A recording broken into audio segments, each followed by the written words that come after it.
नवमी 2025 विशेष रामनवमी और मां सिद्धिदात्री का रहस्य एक ही दिन दो पर्व क्यों? चैत्र नवरात्रि की महानवमी और रामनवमी एक ही दिन मनाई जाती है। कहा जाता है कि नवमी तिथि और राम जी का खास संबंध है। जाने इस दिन का महत्व और कैसे करें पूजा। सृष्टि की संचालिका कही जाने वाली आदिशक्ति की 9 कलाएं विभूतियां नवदुर्गा कहलाती हैं। नवदुर्गाओं में सबसे श्रेष्ठ और सिद्धि और मोक्ष देने वाली दुर्गा को सिद्धिदात्री कहा जाता है। इनकी पूजा चैत्र नवरात्रि के 9वें दिन की जाती है। इसी दिन श्री राम का जन्मोत्सव भी मनाया जाता है। मां दुर्गा के इस अंतिम स्वरूप की आराधना के साथ ही नवरात्र के अनुष्ठान का समापन हो जाता है। रामनवमी और मां सिद्धिदात्री का पर्व महानवमी एक ही दिन मनाया जाता है। क्या इसका कोई खास संबंध है? आइए जानते हैं। मां सिद्धिदात्री और श्री राम का पर्व एक ही दिन। भगवान राम का देवी और शक्ति से गहरा संबंध है।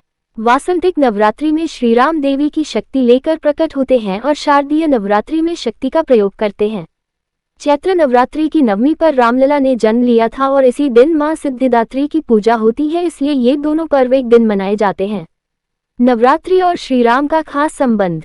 एक तरफ नवमी तिथि को जन्म लेते हैं और दूसरी तरफ अश्विन नवरात्रि नवमी तिथि को शक्ति की पूजा करते हैं। रामनवमी जहां राम जी ने असुरी शक्तियों का नाश करने के लिए जन्म लिया था, वहीं इसी दिन मां दुर्गा ने असुरों पर विजय प्राप्त की थी। ऐसा कहा जाता है कि रावण के साथ युद्ध करने से पहले श्री राम ने मां दुर्गा की पूजा की थी और इसके बाद ही श्री राम को विजय प्राप्त हुई थी। महानवमी पर राम जी ने मां सिद्धिदात्री की उपासना की थी और शारदीय नवरात्रि की नवमी के अगले दिन विजयादशमी पर भगवान राम ने रावण पर जीत हासिल की थी। मां सिद्धिदात्री की पूजा का महत्व। देव, यक्ष, किन्नर, दानव, ऋषि, मुनि, साधक, विप्र और संसारी जन सिद्धिदात्री की पूजा नवरात्र के 9वें दिन करके अपनी जीवन में यश, बल और धन की प्राप्ति करते हैं।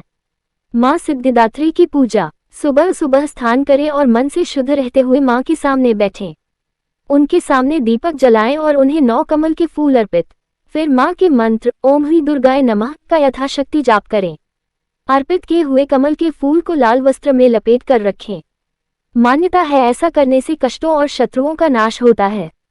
श्री राम की पूजा। रामनवमी पर दोपहर 12 से 1 बजे के बीच भगवान राम की पूजा अर्चना करनी चाहिए।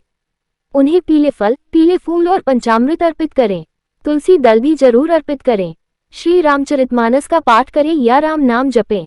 जिन महिलाओं को संतान प्राप्ति में बाधा आ रही है, उन्हें राम जी के बाल स्वरूप की पूजा करनी चाहिए। हवन करें और फिर आरती करें।